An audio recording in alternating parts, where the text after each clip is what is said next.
As Deborah mentioned, Allia is a business support organization, and she actually hit on a great point there about how this can be used across more than just Christmas. It is something that you can utilize pretty much in all your holiday seasonal planning because there's a lot of opportunity, and as an American, I'm very used to the consumerist identity. So how we spend money and how we can utilize different promotions to grow your business, and so I'm very excited to kind of see this today and share this with you and give you an idea of kind of what we have in store for the holiday season. So some quick stats on holiday offers, all right, and different things that you can do. 40% of all Christmas and holiday shopping is done between December 15th and the 24th. So that means right now you still have the opportunity to create something that stands out for yourself as a business owner. You do not need to say, oh my gosh, it's too late, I can't participate. No, there's still plenty of time. People really out there spending their money, and as you can see, an extra spend of almost 800 pounds on average across the whole UK, right, per household during Christmas, right? So that's people buying gifts, that's people going to the stores, getting food, holiday dinners, etc., right? Spending on friends. You get the idea. And this opportunity is something that you can capitalize upon. It's something that you can help grow your business to take it to the next level of maybe it's a boost in the spend that helps fill the gap, since obviously the pandemic has been a bit of a challenge. This is also a great opportunity for brand awareness. Sometimes it's not necessarily about saying how much money can I generate, but what can I create as value for my organization? What can I do that will generate either a buzz or a attraction point for you as a business as you go into the next year, as a launching point for 2021. And God knows that we want to have a good 2021 after this year. Alex had really kind of reminded me of this when we first started looking at kind of what would this conversation be like. And, Christmas and holiday offers are, I think they harken back to that excitement that you typically see in the holiday season around people getting into a new product, a new offer, a new something, right? It's all about what your business is and what kind of excitement you can generate in the community. Sometimes it's not just the excitement, right? There are other feelings of nostalgia that come with it. And I think you can capitalize upon that in your business, regardless of what your product or service is. And, drawing upon those emotions is what creates that brand loyalty for you as a business. So, let's quickly talk about, I guess, kind of these different theories and different ideas of how you can capitalize on it. Christmas is really about a simple, straightforward plan, right? It's about how do you deliver something that makes sense for your people. So whether you're a restaurant, a retail trade business, or any of these things, right? You typically have to think in the line of what can I create for my people, right? Break up your Christmas plan into 3 simple steps, right? You don't need to overcomplicate this solution, right? You are already a business owner. You already know what's going on your day-to-day experience, right? And it's upon you to create something that resonates with your customer. So what products and services do you sell?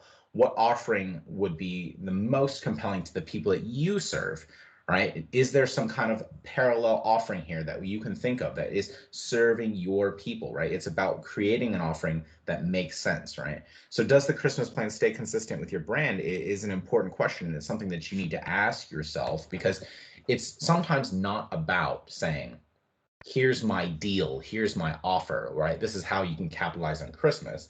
It's not about that sometimes. Sometimes it's about sending a message that resonates and drives people to you, right? So the question comes down to, do you need an offer? And that exists because actually we have an alumni that is on our program now, that has been in the programs in the past, and is called Catch Risk. And Catch does a jewelry product that really focuses in on the ethical sustainability element of her business, right? How do you make products and source products that really come from good places, that create livable wages for people? And for her, it's not about creating discount offers, right? Her Christmas offering is actually the counter offer to say, I'm actually interested in saying that we don't do discounts, that we don't do some kind of gimmicky kind of idea. And that could be a solution for you as well. Sometimes it's about sending a message to say, hey, this is what we're all about. And for some people that resonates, right? You want your offer to be compelling to your people. So it's not about going into the Christmas holiday thinking, oh, I need to create some kind of discount. Here we go. Boom, boom, boom, right? That could work, right? But that is not the strategy that you're approaching. It's to understand what makes sense for your people, right? It's how do you do something that makes the most bang for your buck without diluting your brand, because the brand that you have has to go beyond this holiday season. It has to be more than just a Christmas offer. It has to be something that sings and stays consistent, that people say, I know what they're about. I know what they can do, right? And so there's all kinds of ways that you can approach building a Christmas plan. It can be offers, it can be a holiday gift guide, it could be a succinct message that says, this is what we stand for. Your Christmas plan is unique to your business. So first step, create an offering for them. Second step, it's about delivery, right? How do you get that product or service to them, right? Ask yourselves these questions. Do you have the inventory you need to deliver that product? Can you actually deliver that product or service to the customer? And you have to ask yourself these questions, because there tends to be things that go crazy during Christmas, right? Like, just because you have a product or offering doesn't mean that your idea is a good idea. Is, can you actually deliver that and stay consistent with your brand and deliver value to these people? So let's just say you're a jewelry creator, right? And you create your holiday offer and you put it out there. You say, okay, guys, check it out. Here's what I'm doing, right? And then maybe it's that message, maybe it's that discount, maybe it's a special sale, Boxing Day, right? And one of these options, right? You need to be practical and say, do I have enough inventory? What if I sell too much? What if I sell too little? Will that be a problem for me? Will that be financially harmful to my business? Will it take down the brand as a whole, right? So that delivery question is not the actual physically, here's my product, hand it to you, right? But the question of, does this actually happen in any kind of conceivably reasonable way? Are you going to kill yourself to get this done? And if so, is that really what you want to do? Is that really what you want to do for your business, right? So sometimes your holiday offer has to be designed with intent to make sure that it does not possibly harm your customer experience, does not harm your overall brand, and it does not harm your margins, right? At the end of the day, you're a business. You need to kind of stay afloat. You need to be conscious of what best serves you as a business owner, right? Because these are not easy times, right? There are a lot of Christmas offers out there, and creating a Christmas offer just for the sake of creating one is not a good idea, right? You need to be purposeful about what would be considered a win for you. This is not a game that you just throw something out there and like, ha, that's great. No, no, no. It's really about asking yourself the question, what do I define as a win? Will that work for the rest of my business? And will that cause any other unforeseen problems, right? So that's the whole purpose behind asking yourselves these questions. So that's the second component, deliver. Create the idea, then understand, how do you deliver that idea? How can you make sure that it comes to the audience that you want to serve? And the third part of that, there's a third step, which is communicate. Now that you know what your idea is and you know that you can deliver it, and actually you have a plan in place to make sure that it works, i.e. you're going to send out products to your customers. Now remember, the Royal Mail has a cutoff date where they say we can't deliver anything within the UK and guarantee that it arrives in time. So that's one of those questions that you need to ask yourself back here in contingency plan. What if you get orders too close to Christmas? Will I be able to deliver it? Do I have to hire a courier? Those kind of options, right? So when you're thinking about this communication plan, how do you make sure that people know that this offer exists, or this idea or this message exists, right? There are lots of different creative ways to go about doing that. And the holiday gift guide / directory is a very common one. Now, there's a slight challenge with that right now, is that most holiday gift guides are already out there, but a lot of online directories are constantly being updated. And you can reach out to some of these directories and say, hey, could you list me, please? I need help. I would like to put my product up there. I know that Hackney has one. I know that Tower Hamlets has one. I know that there's the local buyers club that has one. You know, there's a whole collection of holiday gift guides that are focused in on independent businesses such as yourselves, to put yourself out there to say, shop local, shop here with intent to help support your community. So beyond the holiday gift guide and those kind of typical things, you actually can appeal to your own existing audience to remind them that you yourself are still here, that you have a unique message that you're trying to send or an offer. And that can be done through your newsletter, right? Create a solution for them. And it doesn't have to be complicated, right? Don't beat yourself up and think that, oh my gosh, this needs to be some overly done graphic. It just really kind of comes down to sending a message, right? You can create a simple narrative, a personal email even, and say, hey, thanks for supporting me throughout this tough year.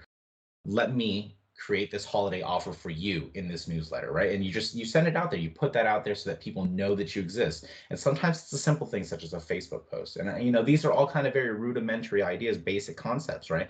But consistency is key to delivering on a successful business, right? It doesn't matter that it's not the most amazing, complicated idea. It's sometimes just about getting it out there, being consistent about your narrative and your offers, that people know that you have the presence or the ideas out there in the community so that they can go and participate in that. Some of the other options are like paid social ads. So you can obviously pay to have advertising done for your business. You can do that via Google, Facebook, and we'll talk about that a little bit more later on. Holiday markets, maybe you find someone who's already got a booth set up and say, hey, can we do a quick collaboration a couple days a week? Can we place my products there and I'll give you a margin, we'll see what happens. It doesn't have to be that you, oh my gosh, I've already gotten my application in. Maybe someone's is kind and willing to support you in this local business endeavor. A lot of people are open to these kind of collaborations because they've been in the same shoes that you've been in. They know how hard it is to run a business. And one example that we can point out is two alumni within our group, Jars of Goodness and The Hive, both local businesses that are actually doing cross collaboration at the moment where they're placing their products, Jars of Goodness, within the coffee shop, The Hive, right? So you can look at local solutions that don't need to be too complicated when you're getting that message out there.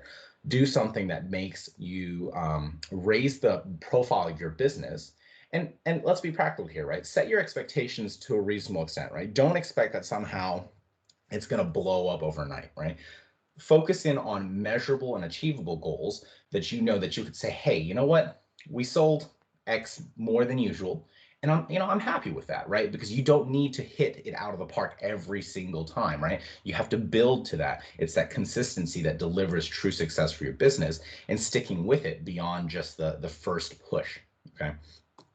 So the reason I'm speaking about this is actually because I'm a small business owner as well. Despite me working at Allia, which is here in the UK, obviously, I have a business that runs in the States, and I've actually had the opportunity to move beyond actually having to be involved on a day-to-day basis and allow it to run independently without me being involved so much. And so the restaurant that I've created it's like a huge chain or anything. It's just a small mom and pop shop, right? And what we've done is we've focused in on creating and delivering and communicating in simple format, right? The success that we've seen has come from the traffic that we see during the holiday season. So Christmas Day, 4x usual traffic, monthly traffic for the whole month of December is up by 30%. And during the regular other holidays in the States, we pretty much knock it out of the park every single time. And the reason is because we've followed simple, consistent messages when it comes to delivering these things. So for the creating, we've created a unique offer that stays consistent every single holiday season. And like I said before, it's not necessarily a discount. And in our case, it's being one of the businesses that stays open during the holidays, staying open and providing a family environment that people can feel that this is a place to come together during these special occasions. So it's made it into a kind of an environment and an ambiance where we are the go-to place for these holiday experiences that can be a place of comfort for families. Delivering, right? We focus in on these holiday events as being key moments in our timeline to make sure that we have the resource to deliver something that is valuable to the customer so that they know that this is a safe place. So we're always sourcing extra head count during the holiday season.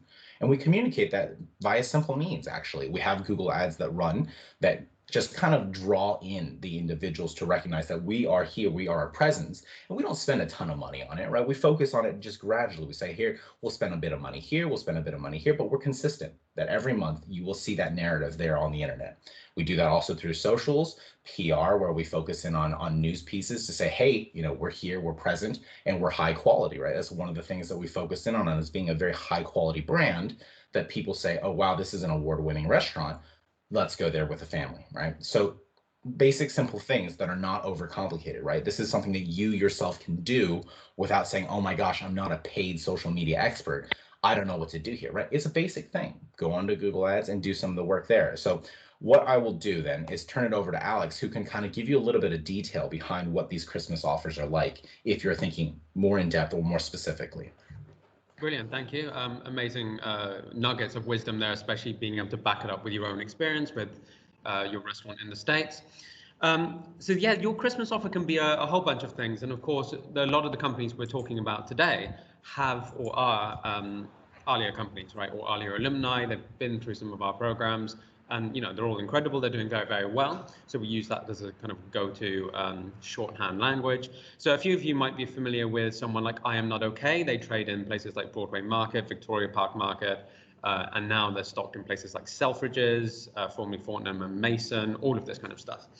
And so they just do vegan cheese, right? I say just, it is very, very good. But they go all in on Christmas. And so their Christmas offer, if you like, is a very tangible product-based offer of a hamper.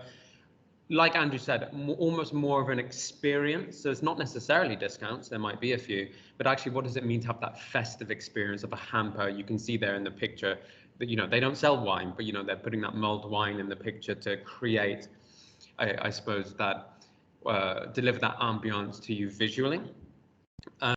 Imagine they do some other hampers or other baskets. One piece of homework I would get all of you guys to do is who are the non-competitive companies? So a lot of small businesses think about who are the competitive companies. If I am a vegan cheese company, who are the other vegan cheese companies who I need to outcompete at Christmas? I mean, look, that would be useful. We'll touch on that in a second about you can look at what they're doing, your competitors are doing in terms of keyword and what ads they're running, and do you want to compete? But if you don't have enough budget, maybe you want to try something else. But then also the better strategy at this time is the non-competitive companies. And we've touched on this a little bit with the Hive and Jars of Goodness. So I am not okay to do vegan cheese. We have also had in the Allia ecosystem, people who do vegan bacon, vegan chocolate, vegan ice cream, and vegan. None of these are competitive to vegan cheese. Or, you know, you remove the vegan part of that terminology. If you fancy some cheese all of a sudden of a day, you don't go, oh, well, maybe I'll have some marshmallows instead, or maybe I'll have some ice cream. They're not comparable products, right? And so these guys can actually, by promoting themselves through the other Allia companies who do vegan chocolate or vegan ice cream, actually getting on their, we'll talk about this in a little bit, getting on their mailing list, getting in front of those audiences, it's very, very likely they share an audience, but they don't need to worry about competition. They're not trying to steal their audience. People can buy vegan chocolate, vegan marshmallows, and vegan cheese all at once. So it's very likely that you can promote your hamper offer to the people who run these other companies, or maybe do a hamper that has the cheese, chocolate, marshmallows, ice cream, and bacon, if that makes sense, almost a Christmas experience package. But you don't need to worry about anyone stealing your margin or stealing your territory. And we'll touch on that cross-promotion thing on a non-physical product basis on the next slide, please. Andrew, thank you. So there's a fantastic jeans company that I always talk about, and they're called Hyatt Denim, okay? For those of you who aren't familiar, they're based in a town called Cardigan in Wales, founded by a guy called David Hyatt. And basically this town made jeans for the entire world before it was outsourced to cheap and exploitative factories abroad. And actually they've decided to go all in on making that town that used to make jeans almost exclusively, getting that town to make jeans again, but the highest quality jeans, the most sustainable, the most ethically produced, because all of this town had such a massive history and so much experience making these jeans that they can, you know, charge a high price point due to that expertise, but also due to the sustainability.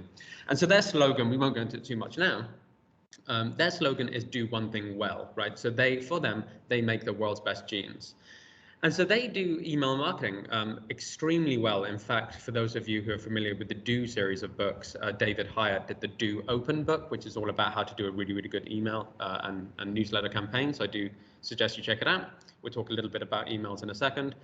But they do two emails. One is their email newsletter about their new products, discounts, you know, a new type of denim that they might use, salvage denim. But the other one is entirely about other people. They don't even mention themselves or their products or their offer.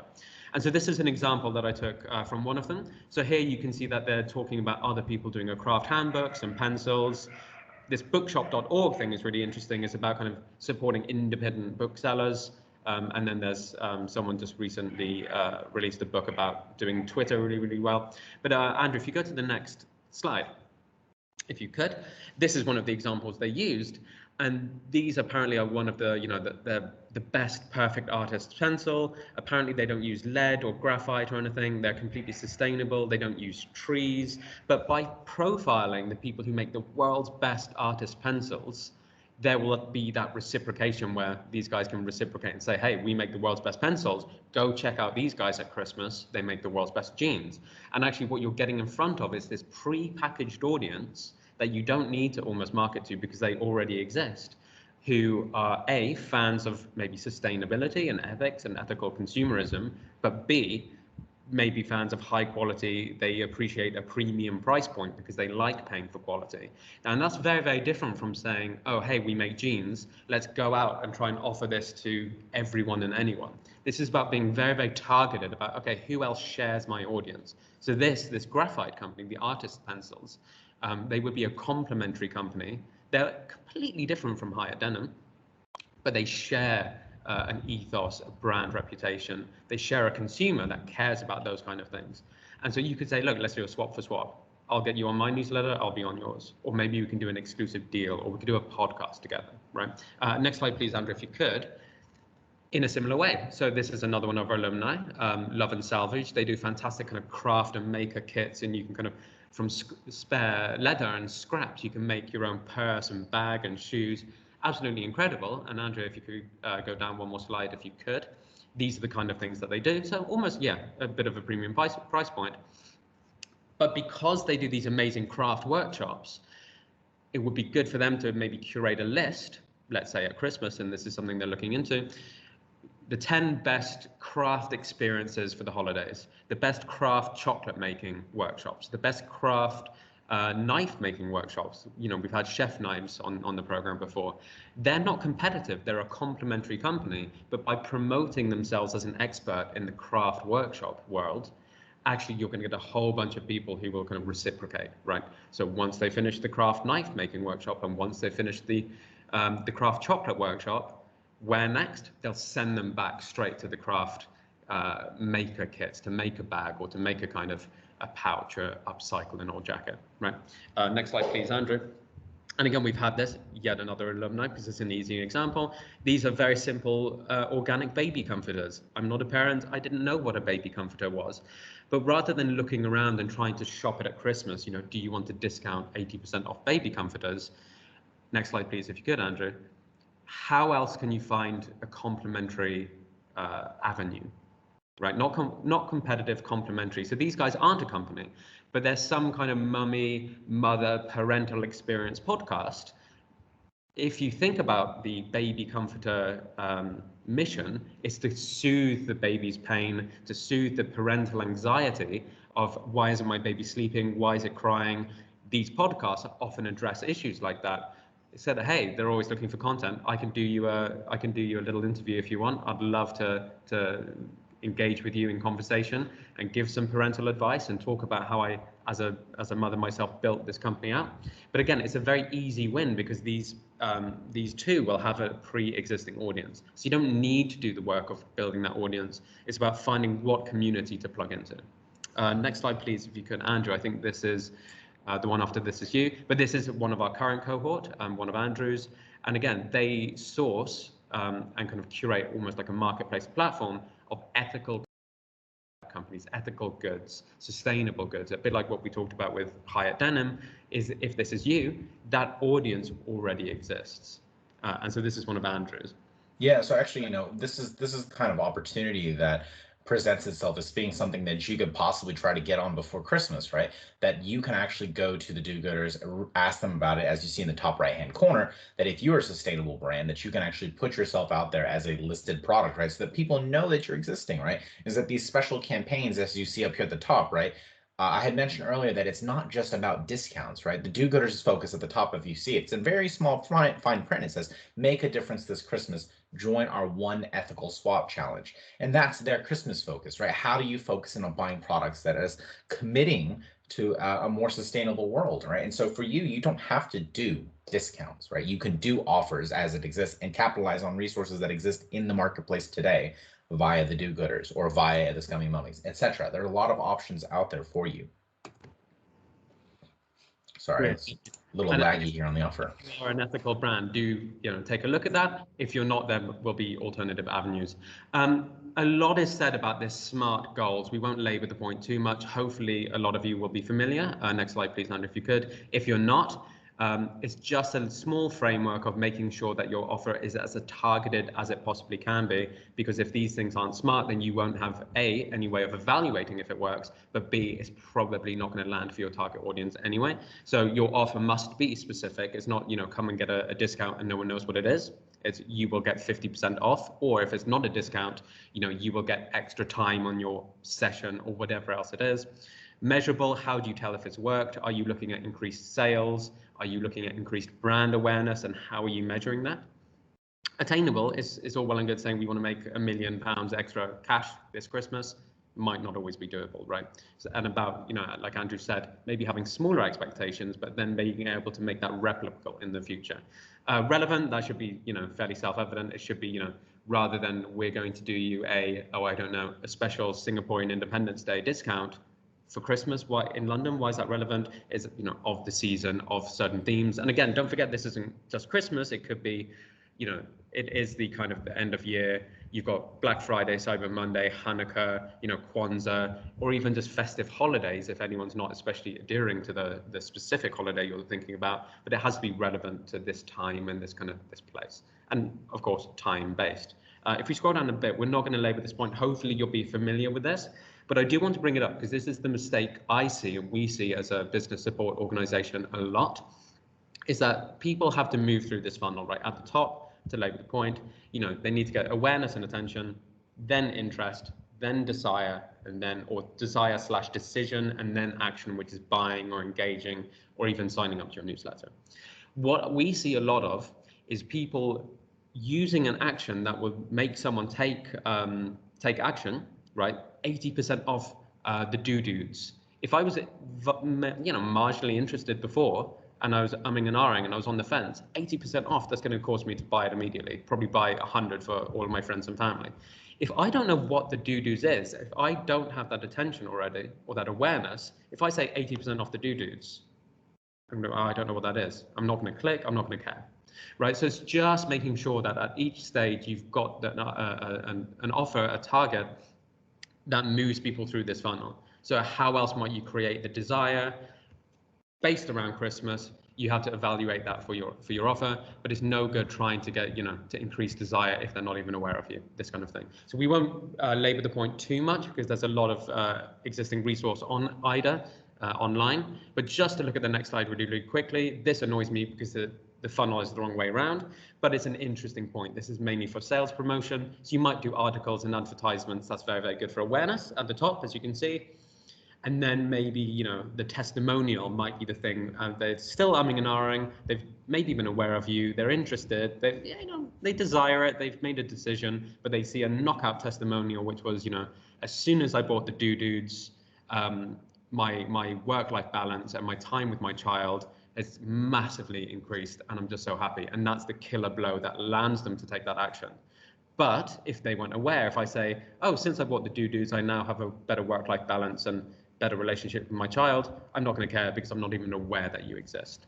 And these slides will come around. So I don't agree with all of those examples, it's important to say, but actually having a look at the specific examples for each stage is super crucial. Next slide, please, Andrew. And I think this is one of yours, mainly around ads and Facebook. And again, that's smart, and that AIDA pipeline applies especially to ads, be it Google Ads or Facebook or LinkedIn. Yeah, so we don't have a ton of time, right? But the issue here that we're focusing in on is how can you utilize different techniques to kind of raise your awareness. And obviously we can talk more about this in the Q&A session. But when you're thinking about your technique of raising your profile, right? As a small business owner, I'm thinking about who in my audience cares about this specific product. Where do they live? Where do they operate? Should I be advertising with a small spend? And we're not talking a lot. We're saying like 100 pounds, 200 pounds at most, right? And that's, it's a punchy number, but at the same time, at the end of the day, that can make a small difference in a positive way, right? So where do they live? Do I spend my money here, or am I going to spend my money in Birmingham? Does it make sense? Obviously not, right? Be even more specific about how you target your audience, right? You can do a Google Ads in specific neighborhoods, in specific postcodes, and say, this is who I'm focusing in on, right? That's an option. What do they care about? Who else is targeting them? There are so many ways that you can specifically look into your audience and create Google ad campaigns, create Facebook ad campaigns. And there's no key difference between the two, right? What you have to go do is Google on Google, right? What you're trying to understand about who uses this platform, who's using Facebook, who's using Instagram. Is it the stereotype that you'd expect? Because quite honestly, stereotypes exist for some reasons, right? When it comes to the marketing world, it can be helpful in informing at least a foundational assessment, right? It is not necessarily that you should say everything is this and it's a hard rule, of course not, right? But it can help you inform some decisions as to why you should use Instagram ads. So if you're a lifestyle business, does it make sense to possibly do Instagram ads? Yeah, possibly, right? Because there tends to be a lot of lifestyle products on there, and that's where you're expecting to see it. But if you're looking for something like maybe books, do books necessarily sell very well on Instagram? Maybe not, right? Maybe it's more better suited to Google Ads because people are looking for a specific title and they're like, this is where I'm looking for it. So Google Ads versus Facebook, there's a lot of nuance there, and there's a lot of Google free resources online that you can just type in and say, who uses Google Ads? Who uses Instagram, right? And you can look at it from a variety of angles to say, this is how I can best use it. So for me personally, as a restaurant owner, I target my ads to a specific geographical region, and I look for specifically certain keywords that pertain to my business. And I say, that's what I'm going to go ahead and target. And I don't change it. I don't overcomplicate it. I said, this is what I'm spending. Is it profitable? Am I seeing results from it? And if so, then I'll continue it. If not, that's it. It's a simple decision-making process that doesn't need to be, oh my gosh, I don't know how to make an ad. It's okay. It's very simple language, right? It's very intuitive. Just take the steps. And if you need help, that's what we're here for. Gosh, this clicker doesn't work very well. As we said, right, there's countless options online. You can go to all these different guys on the left. There's all kinds of options for it. And, you can strike gold in a variety of ways. Some people find that, looking at Etsy is more productive for them than other businesses, right? It's really up to you. Alex, growth hacking. Absolutely. And so we can't, unfortunately, as much as we'd like to, go through all of the applied growth hacking stuff, which is the speciality of our program. It's about how to use all of the tech growth hacky tools to kind of boost your business in maybe a free way, as opposed to paying for ads. But we'll touch on one or two very, very quickly. And again, if you want any further information, we can certainly be approached. So the one I like, so B2C, so if you're kind of, maybe you've got an offer like Jars of Goodness, or you sell products or e-commerce, this is very good. And so this Jarvee is one of the tools we use. It's a very good way, if you've identified complementary or competitive companies, if you think the audience is similar to your own, this tool will get you and your accounts, primarily Twitter, because it's so fast moving, it'll get you in front of all of their audience. It's not stealing their audience, it's not doing anything shady, but actually it's a way of kind of, if you have an offer, putting it at the top of your social media, in this case Twitter, maybe with a pinned tweet, a GIF, an offer, and then using Jarvee to get in front of all of the people who are out there who have some kind of indication or evidence that they want to hear from you. And the next one for that, actually, Andrew, if you could go, yeah. Very similar approach, but this is more B2B. This is if you do maybe workshops, or you could, maybe approach larger corporates. Or something slightly more professional, even if it's kind of yoga training, right, or something to do with HR. This tool is called Duck Soup. Again, there are plenty of alternatives, but this is a very similar way. There will be someone out there, like Andrew said, maybe it's their job title, or maybe it's the way they describe themselves. So let's say I do yoga. I'm looking to do a yoga Christmas offer for corporates where we go in and we help them unwind and relax and discover themselves. Maybe the person to approach there is their head of HR. One interesting thing we've seen recently with job titles, and this is thanks to the Americans, so thank you, Andrew, is people have all these weird, wacky, funky, creative job titles. So no longer head of HR or director of HR, it might be head of wellness or head of employee, right? Head of happiness is a job title that exists. So you can use these tools, this one is Duck Soup, to get in front of all of these people at once. And actually they reach out and say, oh, fantastic, you do yoga for wellness? I happen to be the head of wellness. And you can do that automated en masse, but we might not have time to cover it in depth in this session.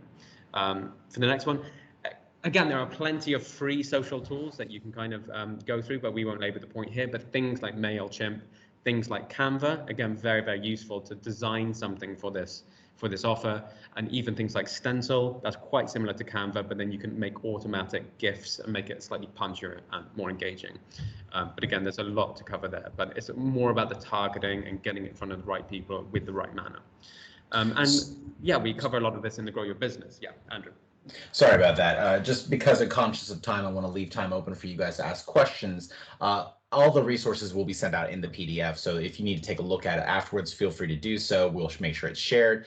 And at the same time, you know, our Grow Your Business program is going to do another cohort starting in March, I believe, here in the local East London area. So that if these tools are of interest to you, this is an opportunity for you to look at it, right? We've done a lot of work with over 200 businesses. As you can see, every time someone works in this, we've seen productive results in the community. So every pound that we run through this program results in 8 pounds created in local areas. So as a business owner, you can expect to see, if you put your effort into it, we will put our effort into it to help you grow your business. And it's through amazing things such as the Tower Hamlets program right here, where we're focusing in on creating these resources in the community, because you guys are doing great things, right? It's about making sure that you do it in the best way possible to capitalize on it.